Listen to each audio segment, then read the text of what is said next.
వేడివేడిగానే ఉంది భారతదేశంలో ఎండాకాలంలో. ఆ ఆ, ఈ భారతీయ తెలుగు వార్తా ఛానల్కి మీరు మీ యొక్క అమూల్యమైన సమయాన్ని అమెరికా నుండి ఇచ్చినందుకు మరీ మరీ ధన్యవాదాలండి. ఇప్పుడు మీకు ఇవాళ విశేషం ఏంటంటే, మోడీ గారు ఎన్నికలు అయిపోయిన తర్వాత 3 రాష్ట్రాల్లో గెలిచి వాళ్ళు అనుకున్న టార్గెట్ ఫినిష్ చేసిన తర్వాత హాయిగా రెస్ట్ తీసుకోకుండా తెలంగాణ వచ్చి హైదరాబాద్లో ఆ ఎలక్షన్లు వాటికి సంబంధించి మాట్లాడకుండా ప్ర దేశాన్ని అడ్రస్ చేస్తూ కొన్ని ముఖ్యమైన విషయాలు మాట్లాడారండి. మీరు కూడా చూసే ఉంటారు. 7 రకాల విషయాలు మాట్లాడారు. ఒకటి బంగారం కొనొద్దన్నారు, విదేశీ పర్యటన వ్యాపారం అన్నారు, పొదుపుగా ఉండండి అన్నారు, సోలార్ ఎనర్జీ వాడండి అన్నారు. ఇన్ని విషయాలు చెప్పారు. చెప్పిన తర్వాత ప్రజల్లో కొన్ని వర్గాలు దాన్ని వక్రీకరిస్తున్నాయి. ప్రతిదాన్ని హేళనగా మాట్లాడటం ఇవన్నీ చేస్తున్నాయి. అసలు మోడీ గారు అసలు ప్రజల మూడును డైవర్ట్ చేయడానికి చేశారా? అంతరంగం ఏమిటి? దాని గురించి మీరు బాగా విశ్లేషకులు కాబట్టి మా ప్రజల కోసం చెప్తారని అడుగుతున్నానండి. తప్పకుండా అండి పృథ్వీరాజ్ గారు. ఒకటేంటంటే విషయం, మీరు ఫస్ట్ అన్నటువంటి మాట, ఎన్నికలు అయిపోయిన తర్వాత హాయిగా రెస్ట్ తీసుకొని కూర్చోకుండా ఎందుకు ఈ తిరుగుడు అనేటువంటి మాట అన్నారే. ప్రధానంగా ఫస్ట్ మొదటి చెప్పకపోయినా బంగారం గురించి మాట్లాడదాం. ఈ బంగారం అనేటువంటిది భారతదేశంలో చారిత్రాత్మకంగా ఎప్పటి నుంచో వందల వేల సంవత్సరాల నుంచి బంగారము భారతదేశము గౌరవించినంతగా మిగిలినటువంటి దేశాల్లో దీని విలువని గుర్తించినటువంటి తొలి వ్యక్తి భారతీయుడే. అందుకనే ప్రపంచంలో నుంచి అనేక దేశాలలో దొరికేటువంటి బంగారము ఇప్పుడు కాలిఫోర్నియా నగరంలో ఒకప్పుడు రోడ్ల మీద పెద్ద పెద్ద రాళ్లలాగా రాసుల్లాగా పోసుండేది బంగారం. అయితే వాళ్ళకి బంగారం తినలేరు కాబట్టి దాన్ని ఎక్కడన్నా అమ్ముకొని ఆహారం తినేవాళ్ళు.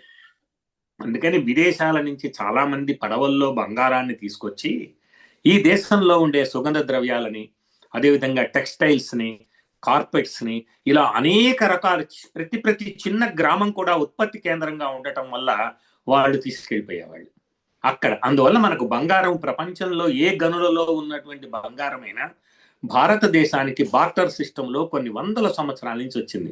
అందువల్ల భారతదేశం సాంస్కృతికంగా, భారతదేశంలో బంగారం అనేది ఒక సాంస్కృతికమైనటువంటి రోల్ ప్లే చేసింది ఇక్కడ. అందుకనే మన దేవాలయాల్లో కానీ ప్రతి చోట కూడా బంగారం, వివాహాలలో కానీ మాంగళ్యంలో కానీ ప్రతి చోట కూడా. ఒకప్పుడు మీకు గుర్తుండే ఉంటుంది, తాళిబొట్టుకు కూడా బంగారం లేని పరిస్థితి భారతదేశంలో ఉంది అని ఎన్నికల ప్రచారంలో మనం చెప్పాల్సి వచ్చింది. ఒకప్పుడు ఉన్న బంగారాన్ని తీసుకెళ్లి తాకట్టు పెట్టిపోయి బంగారం లేకుండా ఉన్నటువంటి పరిస్థితి వచ్చింది. అందుకని ఇప్పటికి కూడా ఎంత ఉన్నదో కరెక్ట్ గా ఎస్టిమేట్ చేయటం అనేటువంటిది చాలా కష్టం. ఎందుకంటే భూమి అడుగున దేవాలయాల్లో ఇది ఏది అందరికీ అకౌంట్ చూపించకుండా రహస్యంగా దాచిపెట్టుకునేటువంటి బంగారము ప్రపంచ బంగారంలో దాదాపుగా సగం పైకంటే ఎక్కువ భారతదేశంలో ఉన్నది అనేటువంటిది ఒక థియరీ అందరూ యాక్సెప్ట్ చేస్తున్నారు. కొంతమంది ఒప్పుకోకపోవచ్చు. ఒక తిరువనంతపురంలోనే ఎంత ఉందో ఇప్పటికీ, ఒక తిరువనంతపురంలో అది కూడా మొన్న బయటపడింది. ఇంకా మనకు పడవలసిన దేవాలయాలు చాలా ఉన్నాయి. ఇంకా ఒక చిన్న రాయలసీమలో మైనింగ్ చేస్తుంటే ఒక చిన్న గ్రామ దేవత కింద బోలుదంత బంగారం దొరికిందనేది మనం అంతా విన్నాం.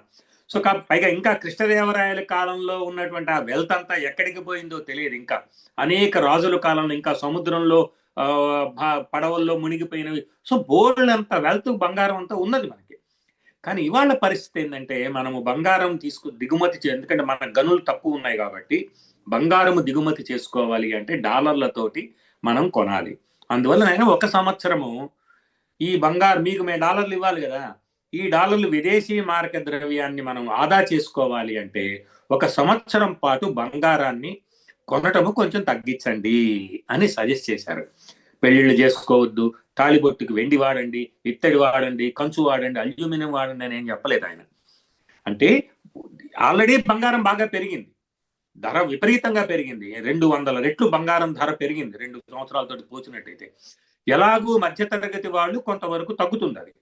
కానీ ధనవంతులైనటువంటి వాళ్ళు ఇంకా పెరుగుతుందేమోనని దాన్ని తీసుకొచ్చి దాచిపెట్టుకున్నారు. ఇప్పుడు చైనా విపరీతంగా బంగారం కొన్నది, భారతదేశం కూడా రిజర్వ్ బ్యాంకులో చాలా బంగారాన్ని కొన్నది.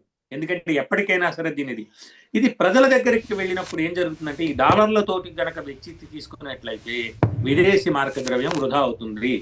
కాబట్టి అది పెద్ద ప్రొడక్టివ్ కాదు. బంగారం అనేటువంటి భారతదేశంలో ప్రొడక్టివ్ కాదు. అది అలంకారానికి ఎక్కువ వాడతారు. కొంతమంది సేఫ్టీకి, సెక్యూరిటీకి వాడుకుంటారు. అంటే వ్యవసాయదారులు బంగారాలు చేయించుకొని అవసరానికి బ్యాంకులో తాకట్టు పెట్టి తక్కువ వడ్డీకి తీసుకొచ్చుకొని వాడతారు. కానీ 1 సంవత్సరం పాటు దాన్ని మీరు డిలే దీన్ని ఎందుకు క్రిటిసైజ్ చేస్తున్నారో నాకైతే అర్థం కావటం లేదు. తర్వాత వర్క్ ఫ్రమ్ హోమ్ అనేటువంటి మాటని చెప్పారు. 2 కారణాలు చూడండి. వాళ్ళ వర్క్ ఫ్రమ్ హోమ్ గనక అయితే హైదరాబాద్లో మనకు చూడు, వర్షం పడినా ఇంకొకటి జరిగినా సరే ఎంత ట్రాఫిక్ జామ్స్ భయంకరంగా జరుగుతున్నాయో, ఎంత ఇబ్బందులు జరుగుతున్నాయో. కొన్ని పనులు ఇవాళ కంప్యూటరు టెక్నాలజీ పెరిగిన తర్వాత ఇంట్లో కూర్చొని కూడా చేయవచ్చు అనేటువంటి ప్రపంచవ్యాప్తంగా కరోనా టైంలో మనకు అర్థమైంది. తద్వారా ట్రావెలింగ్ తగ్గింది, ఈ వెహికల్స్ వెళ్ళటం అనేటువంటి, ట్రాఫిక్ జామ్స్ బాగా ఇబ్బంది పెరుగుతున్నది. పైగా చాలా ప్రొడక్టివిటీని, కాలాన్ని మనం చాలా వృధా చేసుకోకుండా ఆ కాలాన్ని ఎక్కువ వాడుకోవచ్చు. సో ఇన్నిటి వల్ల అవకాశం ఉన్నటువంటి చోట కంపెనీలు ఇప్పుడు ఆల్రెడీ కొంతవరకు చాలా వరకు వర్క్ ఫ్రమ్ హోమ్ అనేటువంటిది ఉన్నప్పటికీ కూడా ఈ మధ్యలో కాదులే అన్నారు, దాన్ని కొంచెం పెంచండి అన్నారు. అందులో తప్పేంటో నాకు తెలియదు. ఇందులో కేజ్రీవాల్ గారు కొంతమంది చెప్పి మధ్యతరగతి వాడికి ఇది ఉపయోగపడేటువంటి పని. ఇది మధ్యతరగతి వాళ్ళకి ఏదైతే చేస్తున్నారో ఈ రికమెండేషన్, ఇది ఇట్స్ నాట్ ఎ మ్యాండేటరీ చేయలేదు. కొన్ని కంపెనీస్ కొన్ని పనులకి కంపల్సరీగా ఫిజికల్ గా ఉండాలి, కొన్ని పనులకు అక్కర్లేదు. కాబట్టి వర్క్ ఫ్రమ్ హోమ్ అని కూడా కొద్దిగా ఎంకరేజ్ చేయండి.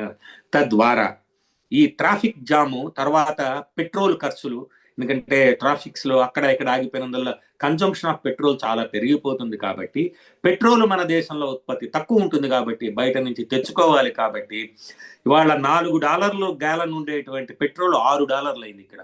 అంటే సుమారుగా 50% పెరిగింది. భారతదేశంలో అంత పెరగలేదు. ఒకవేళ రేపు ఒక 10% పెంచిన 50% పెరగలేదు.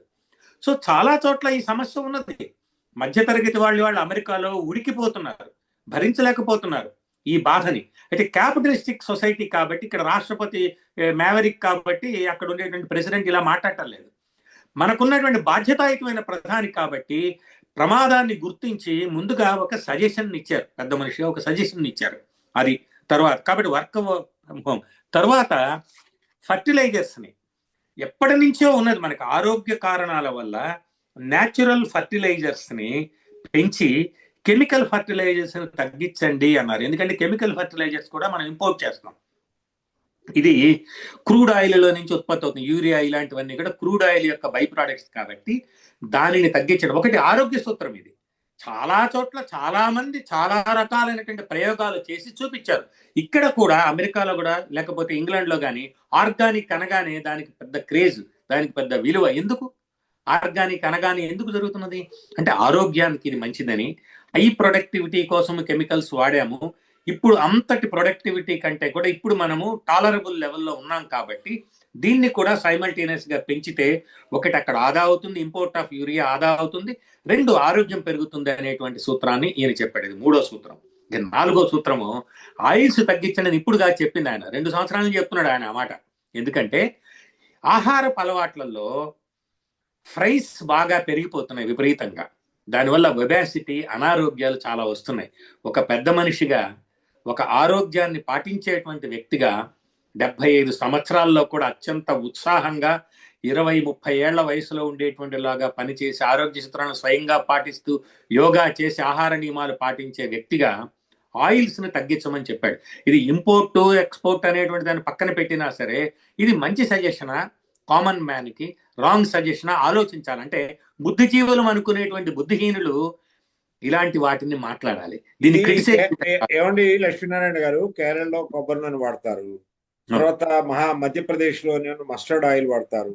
మనం ఇక్కడ ఆంధ్రాలో పప్పు నూనె వాడతాము, నువ్వుల నూనె వాడతాము, వేరుశనగ నూనె వాడతాం. ఇవన్నీ ఆపేసి మనం sunflower oil, palm olive oil ఇవన్నీ విదేశాల నుంచి సీడ్స్ తెచ్చుకొని ఇక్కడ ఆయిల్ ప్రొడక్షన్ చేస్తున్నాం. అది పైగా ఇప్పుడు ఆ పంటలు కూడా అక్కడ వీడు, ఇక్కడేమో మనం మెయిన్ పంటలుగా కూడా పండిస్తున్నాం. ఇది దీనికంటే కూడా ఇది ఆరోగ్య సూత్రం ప్రధానంగా. ఇవాళ మీరు చూడండి, మన చిన్నప్పటికీ ఇప్పటికి ఎంత తేడా ఉన్నదో ఆరోగ్యాలలో, పిల్లల్లో కూడా.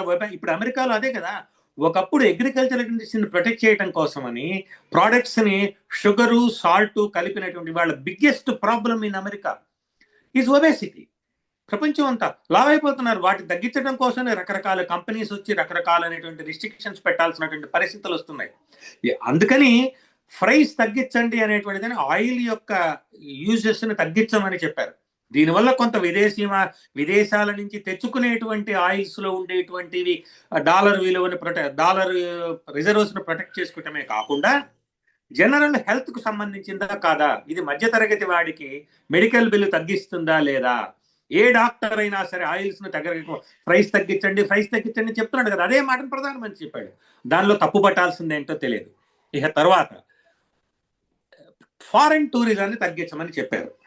కారణం ఏంటంటే ఇవాళ ఈ ఆయిల్ ఎప్పుడైతే పెట్రోల్ సమస్యలు వచ్చినాయో ఈ విదేశీ మనకు పెంచవలసినటువంటి అన్ని కూడా కంపెనీస్ అన్ని కూడా ప్రపంచం అంతా కూడా ఏం చెప్తున్నారంటే మేము నడపలేము, మేము అనూహ్యంగా ధరలు పెంచకపోతే ఈ విమానాలు మేము నడపలేము, విమానాలను మేము డ్రాప్ చేస్తాము అని చాలా వరకు ఇక్కడ కూడా అనేక ప్రపంచవ్యాప్తంగా ఉండే అనేక విమాన కంపెనీలు లాస్లో నడుస్తున్నాయి.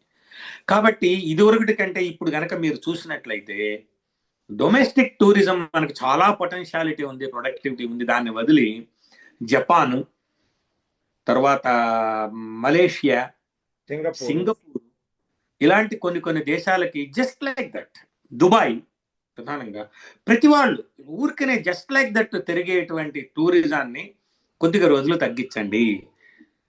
కాబట్టి ఎందుకు తగ్గించాలి అంటే ఒకటి ఏంటంటే మీరు $1 రెండు దీనివల్ల మనము ఎకానమీ కనుక చేసేస్తే ఉన్న డబ్బుని కనుక మీరు వృధా కనుక చేసి saving was an Indian culture for years together. ఈ మధ్య బ్యాంకింగ్ సిస్టంలో మార్కెట్ ఎకానమీ కోసమని దాన్ని అంతా తీసుకొచ్చి ఖర్చు పెట్టాలి అని చేసినప్పుడు ఏదైనా ఒక ప్రమాదం వస్తే కుటుంబాలంతా కూడా రోడ్డును పడేటువంటి పరిస్థితులు మనం చూస్తున్నాం. ఇవాళ పెద్ద వాళ్ళు గతంలో కూడా అంతే, పెద్ద వాళ్ళు ఇష్టం వచ్చినట్టు ఖర్చు పెట్టి మనకు చిత్తూరు నాగయ్య, సావిత్రి, తర్వాత మనకు అనేక మంది ఇప్పుడు కూడా చాలా కుటుంబాలు మనందరికీ తెలుసు, మధ్య తరగతి నుంచి అప్పర్ క్లాస్ నుంచి లోయర్ మిడిల్ క్లాస్ దాకా ఉండేటువంటి పరిస్థితులు రెచ్చిపై ఖర్చు పెడతారు. ఒక్కసారి ఎవడైనా సరే ఉద్యోగం పోయినా, ప్రాణం పోయినా, ఇంకొకటి జరిగినా, ఒక కొలాప్స్ అయినా సరే వాళ్ళు మరీ అడుక్కు తినేటువంటి పరిస్థితికి రావటం అనేది మనం గమనిస్తున్నాం. జమీందారీ కుటుంబాలు ఎన్ని రోడ్డున పడి ఇవాళ తిండి తిప్పలు లేకుండా చూస్తున్నాయో మనకు అర్థమైంది. సో దీనిని మనం ఒక ఆర్థిక పరమైన, ఆరోగ్యపరమైనటువంటి సజెషన్ ఇది. అందుకని విదేశాలకు వెళ్ళినందువల్ల మీకు కనుకంటే కూడా కొద్ది రోజులు అవసరం ప్రకారం అండి, క్యాజువల్గా ఏంటంటే బయలుదేరుతున్నాం, దేనికి బయలుదేరుతున్నాం మీరు అడగండి. జస్ట్ లైక్ దట్ ఊరికి అబ్బాయిని చూసొద్దామండి అని, ఇంకొకళ్ళని చూసొద్దామండి అనేటువంటి రకరకాల, ఇంకొకళ్ళం అక్కడ ఏదో బాగుందట అని చూసి రావడానికి, ఇంకొకళ్ళు థాయిలాండ్ వెళ్తుంటారు, ఎందుకు రావాలంటే ఒళ్ళు బిస్కెచ్చుకోవడానికి. ఏదైనా సరే అన్ప్రొడక్టివ్ ట్రావెలింగ్ ని తగ్గించమన్నారు కానీ తండ్రికి బాగాలేకపోతే కొడుకు బాగాలేకపోతే తండ్రి విదేశీ ప్రయాణాలు చేయొద్దని చెప్పలేదు. అంటే ఇన్ బిట్వీన్ ద లైన్స్ ని మనం చొప్పించకూడదు మాటల్ని. అత్యవసరానికి వ్యాపార సంబంధమైనటువంటి టూర్స్, కుటుంబ సంబంధమైనటువంటి అత్యవసర పరిస్థితుల్లో వెళ్ళవలసిన టూర్స్ గురించి చెప్పలేదు, బంద్ చేయమని చెప్పలేదు, తగ్గించమని చెప్పాడు. అంటే అనవసరంగా మీరు వెళ్ళేటువంటి వాటిని తగ్గించండి. ఇంకొక విషయం చెప్తాను చూడండి, మీరు ఇక్కడ యూరప్, జపాన్ దేశాలలో టూరిస్టులు వద్దు అని వాళ్ళ మీద తిరగబడుతున్నారు, కొడుతున్నారు. అందులో ఎక్కువ మంది భారతీయులు ఉన్నారు, గుర్తుపెట్టుకోండి, భారతీయులే ఎక్కువ మంది ఉన్నారు. ఒక్క జపాన్ నుంచి, నరసరావుపేట నుంచి, చిన్న గ్రామం నుంచి దాదాపుగా 5,000 మంది వెళ్ళారు. Can you believe it? So 5,000 మంది వెళ్ళారు. నాకు తెలుసు దానికి సదరన్ ఫుడ్ అక్కడ ఇస్తూ రకరకాలైనటువంటి క్యాజువల్ గా ఊరికని ఈసారి అక్కడికి ఆస్ట్రేలియా అనేక దేశాల్లో వీటిని వ్యతిరేకిస్తున్నారు, గుర్తుపెట్టుకోండి మీరు. దాన్ని ఎందుకు ఆలోచించటం లేదు మీరు? వాళ్ళ స్టే చేయడానికి పాటు టూరిస్ట్ గా పోయిన వాళ్ళని వద్దని వాళ్ళ మీద నీళ్లు చల్లేటువంటి పరిస్థితులు, వాళ్ళని వ్యతిరేకించేటువంటి పరిస్థితులు ఇవాళ జపాన్లోను, యూరప్లో అనేక దేశాల్లో వస్తున్నాయి. కాబట్టి దాన్ని సజెస్ట్ చేశాడు ఆయన, ఒక హెల్తీ సజెషన్ తీసుకొచ్చారు. అది ఫారెన్ టూర్స్ గురించి ఆయన చేసినటువంటిది. సో వాళ్ళ కోసం చేసిన పని కాదు ఇది. వాళ్ళందరూ వెళ్తారు, ఖచ్చితంగా ప్రధానమంత్రి వాళ్ళకి సమాధానం కన్విన్సింగ్ గానే చెప్తారని నమ్ముతున్నాము. చెప్పకపోతే అందరూ ఈ మాటలు చెప్పొచ్చు, మనకు చుట్టుపక్కల ఎవరైనా కనుక అనుకున్నట్లయితే. హిడెన్ గా కూడా కొంత ఇప్పుడు బంగారం కొనవద్దు అనేటువంటి మనం కొనటం ఆపితే డిమాండ్ ఆగిపోతుంది. ఎప్పుడైతే మన వాళ్ళు ఆగుతారో ఈ ఇంపోర్ట్స్ బంగారం ఆగుతుంది. మనం కట్టేటువంటి ఫారిన్ రిజర్వ్స్ ఆవిరైపోకుండా ఒక 6 నెలలు ఆగితే దాన్ని మనకు నీడీ పెట్రోల్ కో డీజిల్ కో మన దేశ భద్రత కోసం ఆలోచించే విధంగా చెప్పారు. ధన్యవాదాలండి, మంచి విషయాలు చెప్పారు. మంచిగా మోడీ గారు చెప్పినటువంటి విషయాన్ని మంచిగా విశ్లేషించారు. కామన్ మ్యాన్ కి, లే మ్యాన్ కి అర్థమయ్యే విధంగా చెప్పారు. థ్యాంక్ యూ వెరీ మచ్ మీ యొక్క విశ్లేషణ కండి. చూస్తూనే ఉండండి భారతీయం తెలుగు వార్తా ఛానల్. ఈ వీడియో కనుక మీకు నచ్చినట్లయితే లైక్ చేయండి, షేర్ చేయండి, సబ్స్క్రైబ్ చేయండి. జై హింద్, జై భారత్. కామెంట్ చేయటం మర్చిపోవద్దు.